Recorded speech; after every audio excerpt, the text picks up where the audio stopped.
Good afternoon, everyone. Thank you for joining us for the Living Well program today. We have our guest speaker is Josephine Johnson. She's a registered dietitian, and you've heard her before, but today we're going to be talking about our heart.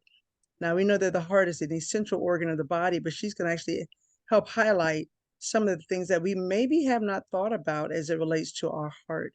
And so I want to remind you that this is for educational purposes only. We will share some very important information that's going to pique your interest and you're going to want to know more. But before you make any drastic lifestyle changes, we do ask that you consult your physician. Remember, this is for educational purposes only, so we do not assess, diagnose, or treat any conditions whatsoever. And so we're glad that you're interested in learning about your body, but we do ask that you take this as an educational offering to you and to your family that you may feel to share with others. Josephine, want to just welcome you once again for being on the platform. I would encourage our participants, if you have any questions, write them down. So at the end of the program, you will be able to ask those questions of Josephine. Again, thank you for being here and supporting our program. Josephine, I'm going to turn it over to you.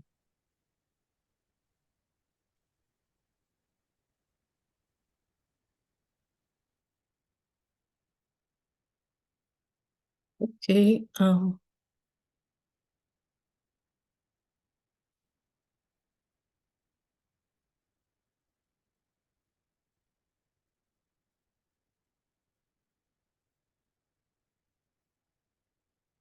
Yeah.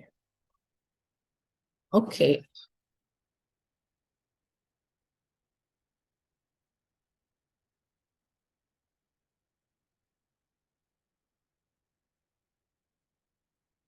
It's not coming on. You can see your screen. I can see your. Oh, I was able to see your screen. Only thing it needed was just to be on the presentation view. Yeah. Screen is visible. So you may want to try that again. Yeah, so right now it's on slide number 4. That's what I can see. Yeah, my share screen. Okay. Hold on.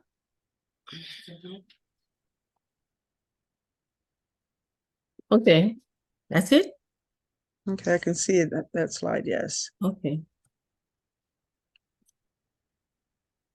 Good afternoon to everyone.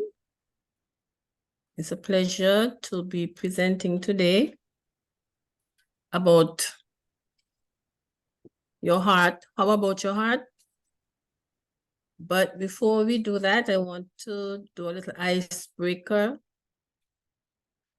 And about 3 persons can answer.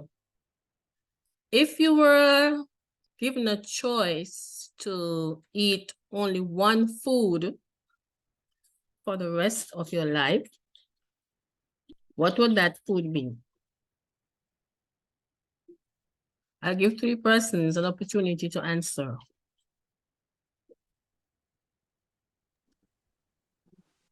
Anybody? For me, it would be avocado. Okay. Someone else? Fish. For me, it would be any leafy green vegetable. I put an apple. Okay, and I like bananas. I had a toss-up between bananas and avocado, but I chose the banana. Reason is that it will give me energy every day because of the sugar in there. But that was just a little icebreaker. We're going to talk about the heart. I am not a cardiologist, so I'll try to answer the questions as best as I could. And if anybody else on the program can help answer, that will be good. Our heart is the primary organ of our circulatory system, and it sits in the middle of the chest, slightly left of the center, behind the breastbone and between the lungs. So, Did you know that your left lung is slightly smaller than your right lung? It has to make room for your heart in the left chest. And I have a picture here of that. Something I learned while I was doing this research, and it's very interesting, don't you think? And God has made us fearfully and wonderfully, and even though one of our lungs is bigger than the other, we still are able to breathe properly.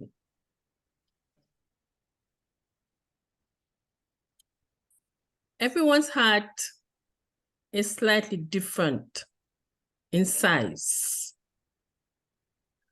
Some say it's as big as one clenched fist, and some say two clenched fists. So there's some controversy there, but we know we still have a heart. And the heart, on average, weighs about 10 to 12 ounces. Some people's heart may weigh a little more or less, depending on your body size and your sex. So the female's heart is 1/4 smaller than the male's heart. And this is due to the sex hormones that we have: estrogen, progesterone, and testosterone. Male hormones enlarge their heart's arteries, while the female hormone makes our arteries smaller. Because a woman's heart is smaller, it will pump faster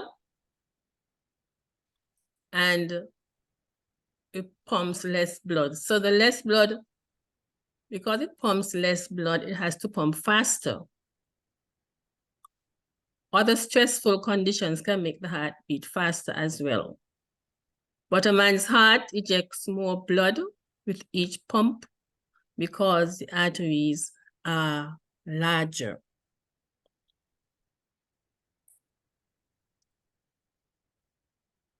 Your heart is compared to a house in certain aspects, in that your heart has walls, chambers, which are considered rooms, valves, which are referred to as doors, blood vessels, the plumbing and electrical conduction system of the heart is like electricity in our homes.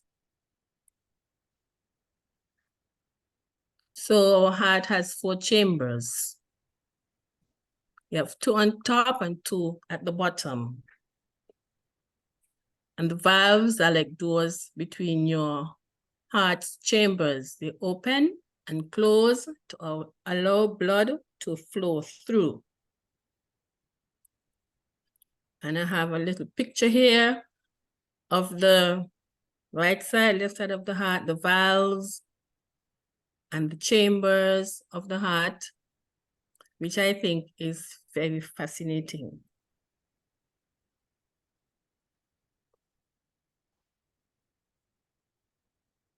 The heart also has 3 layers: the endocardium, which is the inner layer of the heart, the myocardium, which is the muscular middle layer, and the epicardium, which is the protective outer layer.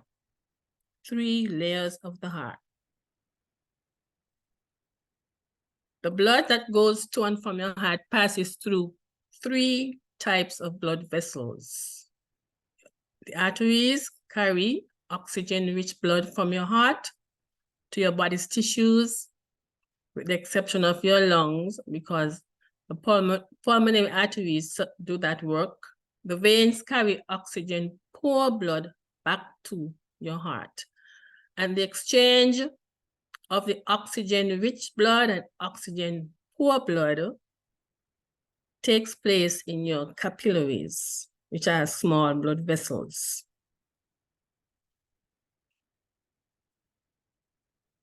Your heart is nourished through a network of coronary arteries, and they run along the surface of your heart and they only serve the heart.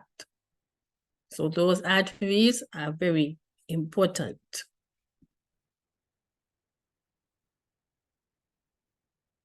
So since these arteries deliver blood to the muscles of the heart, any disorder of those arteries, those coronary arteries, or any disease can have serious implications by reducing the blood flow of oxygen and nutrient to the heart muscle. And this can lead to a heart attack and possibly death. Atherosclerosis is a buildup of plaque in the inner lining of an artery, causing it to narrow or become blocked. That is the most common cause of heart disease. Statistically, men diagnosed with heart disease are about 10 years younger than women diagnosed with heart disease. This may be since women's symptoms may be less identifiable than men's symptoms. Without seeing a doctor, women may confuse heart disease with other diseases. Men may feel a more obvious crushing pain in their chest, but women may feel brief pain in the upper abdomen or back. They may be nauseated or have shortness of breath, and they may be sweating. The men's heart, they're bigger than the woman's heart, so any pain, they will feel it quicker and more than the woman. A woman's risk for cardiovascular disease significantly increases after menopause due to hormonal changes, especially the decline in estrogen. So estrogen protects the heart by preventing the narrowing of the coronary arteries, those same arteries that nourish the heart with nutrients and oxygen. And when you have low estrogen, it can lead to weight gain, mood swings, and blood pressure. These are all risk factors for heart disease. So to lower the risk, we manage high blood pressure and cholesterol, eat healthy diet, and exercise regularly. And there's some other stuff we can do. Some people use primrose oil, B vitamins, and other things they can use to help with the estrogen problem. The heart beats around 100,000 times a day. It pumps 2,000 gallons of blood a day and 1.5 gallons every minute. The heart is always changing to make sure that the body has the amount of blood it needs by adjusting the blood pressure, the flow of the blood, and volume based on what you're doing. So your activities can make the heart do some adjustments. I find some of these interesting, that heart attacks happen most on Monday mornings. It is said that stress hormones are higher in the mornings than at any other time during the day. And the greatest number of heart attacks occur each year on Christmas Day. And the day after Christmas and the New Year's are very close behind that. Laughing is good for your heart. And when I read that, I said, I'm wondering if anybody in the program would give me a nice hearty laugh to boost their heart pumping. I'm going to ask Emmeline. Emmeline likes to do these things. Emmeline, could you give us a nice hearty laugh? Oh my goodness. You want me to give you a good hearty laugh? Yes. If anybody else wants to do it. Oh my, I love laughing. Laughter is good for the soul, as the Bible says. So I love to laugh. Also increases your. So it's a hearty laugh. Here's my hearty. Okay. Here's my hearty laugh. Yes. Yeah.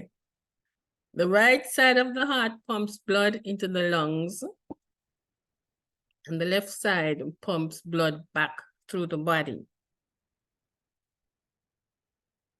Now, this is something I found interesting. The age of your heart. So if someone were to ask you, how old is your heart? You may wonder if it's a trick question. Because how can you ask me a question like that? Your body, if your body is 47 years old, we expect everything else on your body to be 47 years old. But some hearts lead tougher lives. Even you may be right with what you say. Some hearts lead tougher lives than others and get old before their time. So your heart's age is not based on calendar age, but on the condition of your heart and blood vessels. If you're 47 years old, it's possible your heart's age may be 40, 50, 60, or even older. So your heart can be younger than your chronological age or older. Most Americans are not as young at heart as they might think. More than 3 in 4 adults have a heart age that's greater than their chronological age, according to federal health officials. I was trying to look for a formula or whatever so I can give you to get your heart age, but I didn't get any. What you have to do is go online and just type in, find my heart age, and they will give you they'll ask you some questions. Okay, so I'll come back to that in a bit. So when you're a child, your heart goes, it reaches full size when a child stops going, but that doesn't mean the heart stops changing. By the time you're 20 years old, your heart's function can begin to decline as a normal part of aging. And here's what happens as the heart and your circulatory system age. Your heart works more slowly. As you age, it takes longer for your heart to squeeze and relax by as much as 2 to 5% per year. With each year that passes, your heart pumps less blood. When you're 20, your heart pumps up to 4 times its resting capacity every minute. But by the time you're 80, your heart only pumps twice its resting capacity during the same amount of time. Your resting heart rate is an indicator of your general fitness, with lower values associated with better health outcomes. So it is said that your resting heart rate should be between 60 and 100 beats per minute, but it can vary depending on what you're doing. And children, 6 to 15, 70 to 100 beats per minute. If you're a well-trained athlete, your resting heart rate can be as low as 40 beats per minute, which implies that your heart is pumping more efficient. You have a more efficient heart function and better cardiovascular fitness. So how do we find our beats per minute? I know of 2, but I found that there were 9 pulse points on the body. 9. Who can name me some of them before I go over to the other slide? Where can you find how many beats per minute your heart is doing? Your wrist, neck. Mm-hmm. Groin. Yes. Your pedal and dorsalis pulse. Pedal pulse is the ankle area. Yeah. Your knee. Yeah, and behind your knee, yeah. Yeah, and your ankle and down by your toes, and even it has one Temporal pulse, in the middle of your chest where your heart is. Yes. You can apical find that. pulse. Mhm. So we have the temporal, by the temple, the radial, carotid, the femoral, the brachial, posterior, tibial, dorsalis, pedis, popliteal, and apical. And I put those two, which are two famous ones.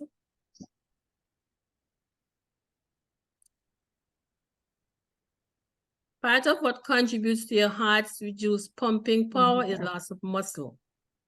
Your heart can lose about 0.3 grams of muscle yearly. It may not seem like a lot, but you must remember that an average woman's heart is about 8 ounces and the man is around 10 ounces. The goal, And just a lot of work. the goal is to have a heart that's the same age or younger than you. According to the CDC, which is Center for Disease Control and Prevention, the average American adult has a heart that's 7 years older than they are. And this puts them at risk for cardiovascular diseases and stroke. And when we find out we're at risk for that, it should motivate us to start doing some healthy lifestyle changes, to start and continue. So I plugged in my information to find my heart age. I'm 68 years old and my heart age is 67. Which I say, yeah, okay, that sounds good. But it can be lower than that still. Yeah. So why would someone have a heart that's older than them? If you smoke, if you eat poorly, not exercise enough, high blood pressure, high cholesterol, diabetes, or obesity. Approximately 75% of all heart attacks and strokes link back to those risk factors. So when they ask you, when you go to find your heart age, they're going to ask you your age, your sex, race, height, weight, your systolic blood pressure, if you have any high blood pressure meds, if you smoke, if you have diabetes, and all of these things I looked at. So you can type in the Google and find my heart age, and you'll get to know how old your heart is in comparison to your body, to your chronological age. Cardiovascular disease is a leading cause of illness and death in the world. And when I read that, I say, we have so much information around. We hear so many health talks. We know how to eat healthy. But you need to go to the emergency room. And we still dying of conditions that could be avoided.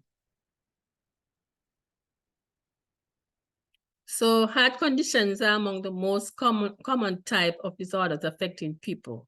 In the US, heart disease is a leading cause of death for people of all genders and most ethnic and racial groups. We have some common conditions that affect the heart. You have AFib, irregular electrical impulses, arrhythmia, heartbeat that is too fast or too slow. You have the tachycardia, which is a very fast heartbeat, and the bradycardia is a slow heartbeat. All these can happen. You have cardiomyopathy, unusual thickening, enlargement of or stiffening of your heart muscle. You also have congestive heart failure, where your heart is too stiff or too weak to properly pump blood to your body. You have the coronary artery diseases, where there's buildup of plaque in your coronary arteries that supply your heart with nutrients and oxygen. You have heart attacks, sudden coronary artery blockage that cuts off oxygen to parts of your heart. And if that part of your heart doesn't get oxygen and food, it's going to start to die like in real life. And you have inflammation of your heart's lining, pericarditis, inflammation of the pericardium. There are some foods that can hurt the heart. Sugar is one of them. Sugar is the most toxic food ever, especially added sugar.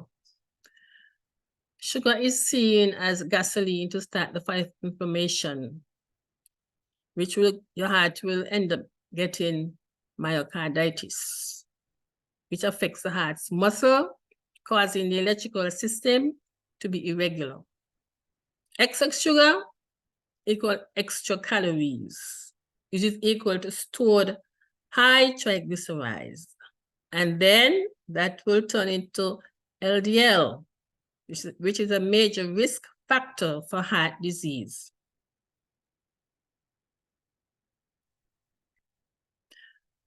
We have salt, table salt, which is also toxic. It's man-made, it's hard on the kidneys, increases high blood pressure, your heart has to work harder, may cause fluid buildup. But the Celtic salt and the pink Himalayan salts are friendlier to your heart than the table salt.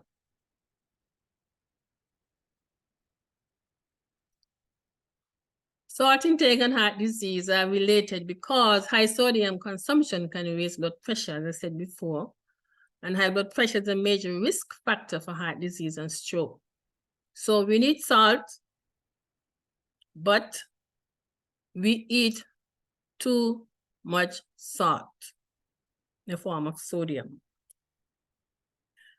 The white flour products, refined grains, your white bread, your cookies, your white pasta may increase your risk for heart disease and early death. While if you try some whole grains, that will be more beneficial for you. One study of 137,130 people in 21 countries, aged 35 to 70, that had no history of cardiovascular disease, and they were tracked for more than 16 years. And they found that having more than 7 servings of refined grains per day was associated with a 27% greater risk for early death, 33% greater risk for heart disease, and 47% greater risk for stroke. That's from the refined grains. Our oils too, depending on what we use, can have an effect on increasing our risk for heart disease. And we have our oils, or safflower, canola. It is said that refined vegetable oils were not available until the 20th century, when the technology to extract them became available. They are extracted from plants using either a chemical solution or oil mill. They're often purified, refined, and sometimes chemically altered. But there are those persons, when they go to the store, the health conscious people, they will buy cold press, virgin, and all of that, because those are the healthier oils to use. So when you go to the grocery, you read your oils and see if they are cold press, organic, extra virgin, and all of that. They're the better oils to use. Our oils change during cooking, and they have varying ranges of smoke points.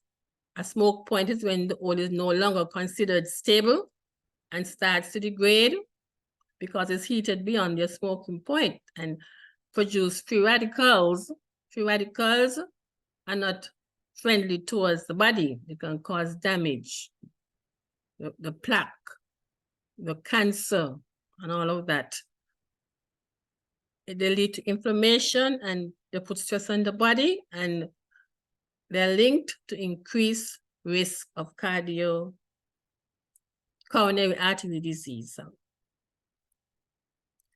So these are some healthy oils. I put an asterisk by the coconut oil because, as usual, I have controversy about whether it's good or not. But we have to do our own reading, our own research, and make our own choices as to which oil that we are comfortable using. I use olive oil for my salads, etc. If I want to fry something, we have avocado oil. We have coconut oil too, but we don't use it often. But as I was reading, coconut oil, even though it has saturated fat, is not saturated fat that will cause damage to your arteries. That is what I read.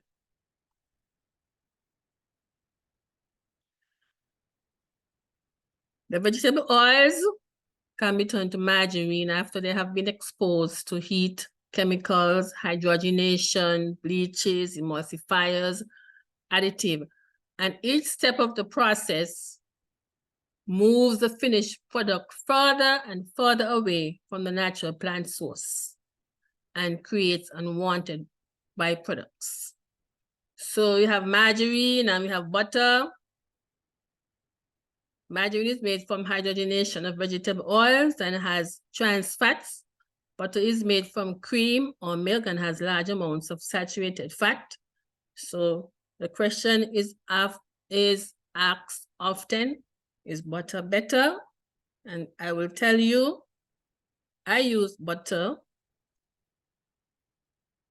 but you have a choice of what you want to use after you have read and see what they contain. The choice is just to use what you want to use. So if you don't want to use the butter, we have ghee, coconut oil, olive oil, even yogurt. And if you want to substitute for a spread, you have nut butters, you have some cheeses, you have avocado, and you have the hummus. And the ghee is from the cow's milk, and it has a process where you evaporate all the water and you have the solids to use. It has less lactose than butter and a high concentration of monounsaturated omega-3s, which supports a healthy heart and vascular system.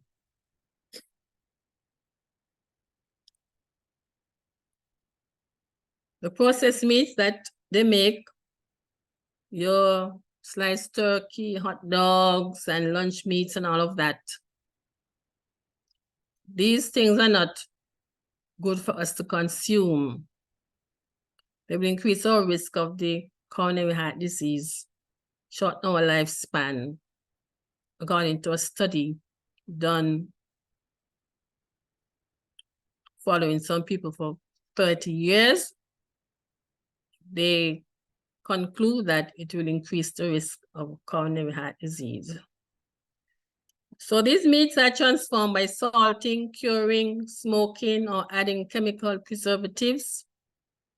That transformation, it leaves the processed meat with a high concentration of salt in addition to the saturated fat many meats already contain.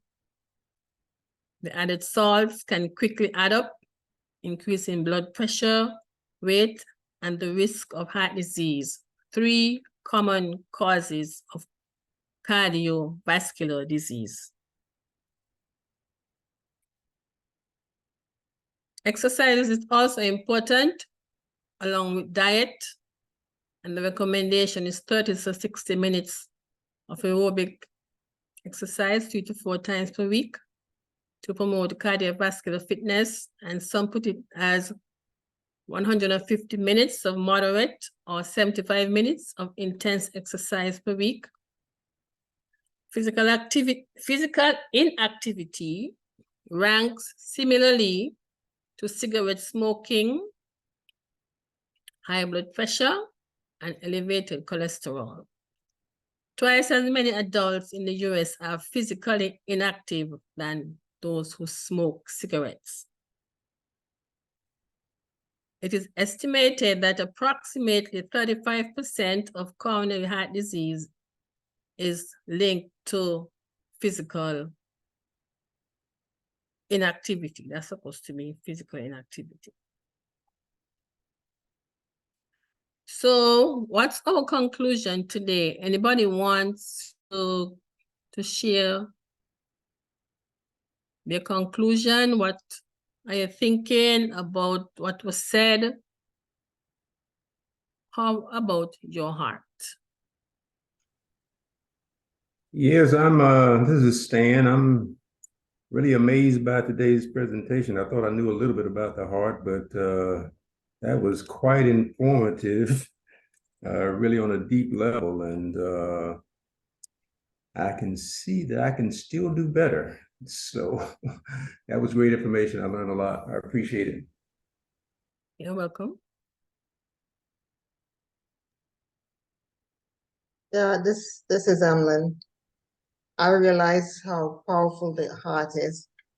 It's not a very large organ, it's a small organ, but it does a powerful job. And it's very vital that I do what I can to keep my heart working at its optimum. So exercise. So how do I keep my heart healthy? One of the things, exercise. The heart is a muscle. And in order for you to build strong muscle, you exercise. So we have to exercise the heart by doing cardio. That's why they say we need to do 15 or 20 minutes of cardiovascular exercise where you can get that heart pumping and building that heart muscle. Because when your heart muscle is stronger, when it is stronger, it beats less. So if we think about, you don't want to overwork an organ, you don't want to overwork your body. So if your heart beats less and stronger, so somebody with a slower, stronger heartbeat will pump more blood throughout the body, and they don't have to have the heart beating so often. So somebody with a 60 heart rate, the heart will last longer compared to somebody whose heart rate is constantly up in the 80s.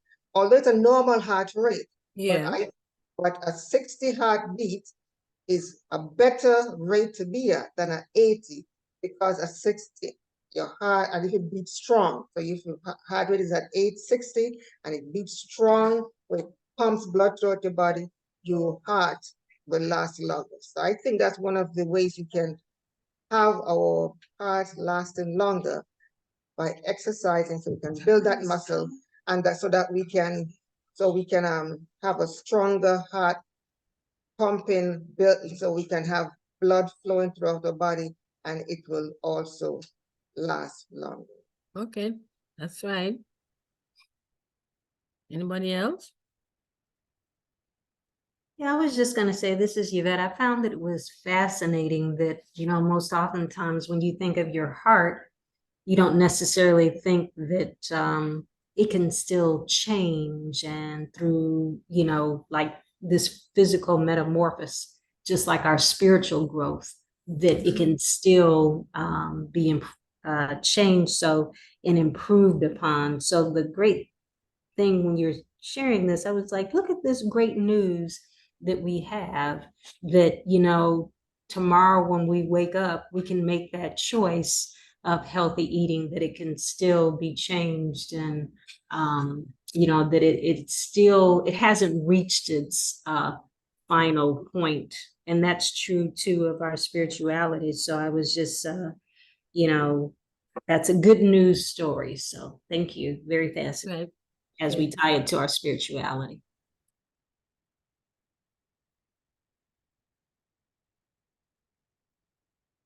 How about your heart? The Bible says in Proverbs 4:23, above all else, guard your heart, for it is the wellspring of life.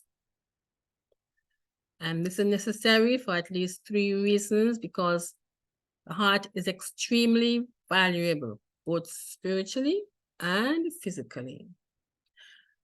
And the heart is the source of everything we do. Out of the heart is use of life. And we should guard it because it is under constant attack, both spiritually and physically. We won't guard something that is useless. We don't guard useless things. Our heart is not useless. It is very useful spiritually and physically. So guard your heart. It is the wellspring of your life. Thank you. Josephine, thank you so much for sharing that information about our hearts. I think sometimes we take our heart for granted. You know, it's such an automatic muscle and we don't really think about the details, but I know that if we know about how the heart functions, it can help us be more aware of how we can better care for it. So thank you for sharing that. Any questions for Josephine? Yeah, that was an excellent presentation, Josephine. Thank you so much for bringing out those points about, the different aspect of the heart and how important it is. So I really appreciate that. I was able to learn from it. So thank you. I mean, even the fact that, women have smaller hearts than men, that was interesting. I found also interesting about the age of your heart may not be the age of your actual chronological age. So sometimes the heart may be older just based on the way we care for it. So guard your heart. I think that's a very good message to be mindful of. Any questions? I did like that you went over the different, what is a heart attack, what is congestive heart failure, because sometimes they'll use those terms in the office, at a doctor's office, and if you don't know what they're talking about, that can actually affect the way whether or not you're compliant or not compliant with your medications or the treatment that they have for you. So my thing is, salt, something so simple can cause so much problem with your heart. People with heart disease have to be very careful with their salt intake. People with hypertension have to be very careful with salt intake. So I don't know if you know if you're offhand, Josephine, what's the normal milligrams per day, the daily milligrams of sodium we should consume daily? It's 2,300 milligrams, which is about a teaspoon. But those persons who have salt issues, they carry it down to as low as 1,500 milligrams. But it's not that you're not supposed to use salt, because if you don't use enough salt still to maintain your body, you can end up with similar problems as high blood pressure.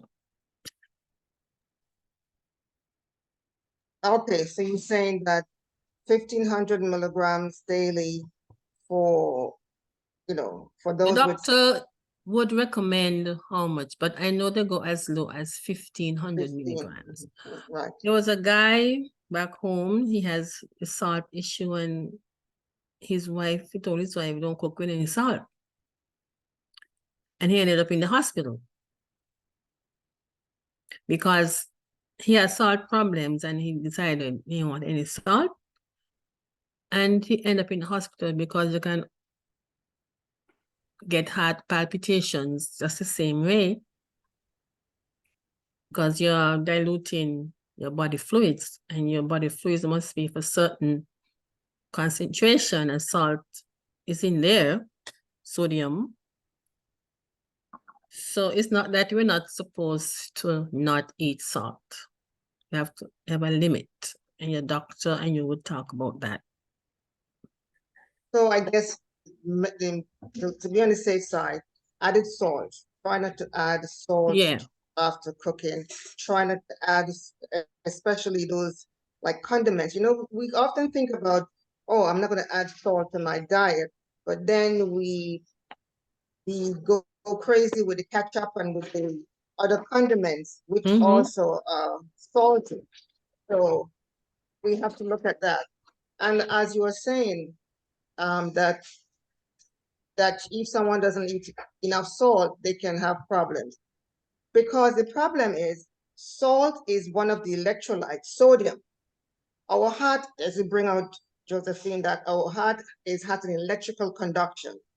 And the electrical conduction is controlled by those electrolytes, like sodium, potassium, magnesium. Those are, potassium and sodium, very, very important for our heart, for that electrical conduction to take place in our heart.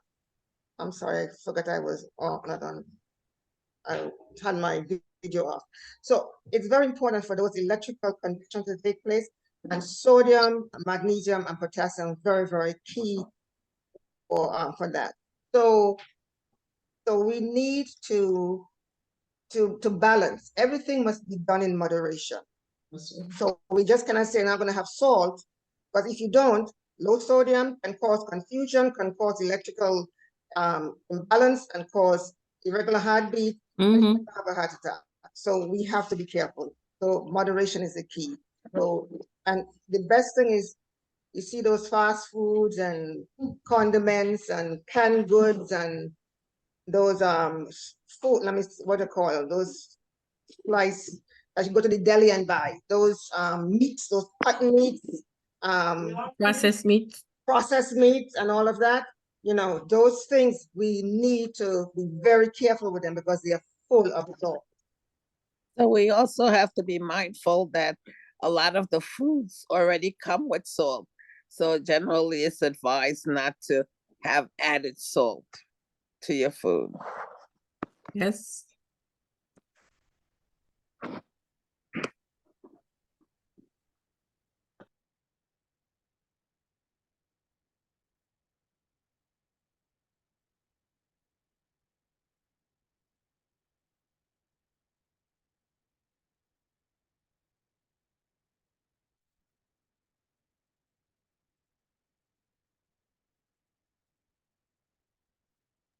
Yes, and that was a very excellent presentation. Thank you very much. You're welcome. Yeah. Somebody has oh, I guess that's when you ask the question. I was looking at the questions in the chat. Okay. Yeah. Mount Calvary said banana, avocado, and fried chicken. They're being honest.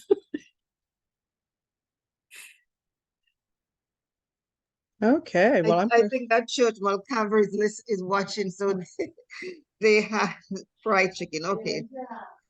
Yeah. Somebody said apple. Emmeline. Somebody said lentils. Somebody said fish. Yeah. I said apples because apple has so much phytonutrients and antioxidants and fiber. Fiber and different vitamins. And it has water. It has the sugar. It has it's a food that, you know, apple the doctor way it has lots of nutrients in it that to keep us healthy.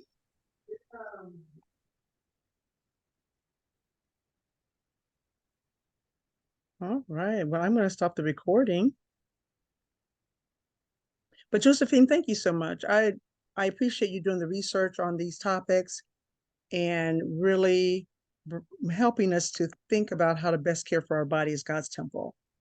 And that's really what we're aiming to do. These are conversations that, yeah, we know the heart is in our body, but exactly how can we best care for it so it can function best for us throughout our entire life, so we don't encounter, you know, coronary artery diseases or congestive heart failure, or place ourselves at risk for a stroke or a heart attack. So thank you again. I do appreciate it. And I thank our audience for being on the platform today. I would say to all of us, take an opportunity not only to learn from this information, but share with someone else. I mean, even if there's just one takeaway, it reminds us that we must exercise the heart in order for it to function at its best.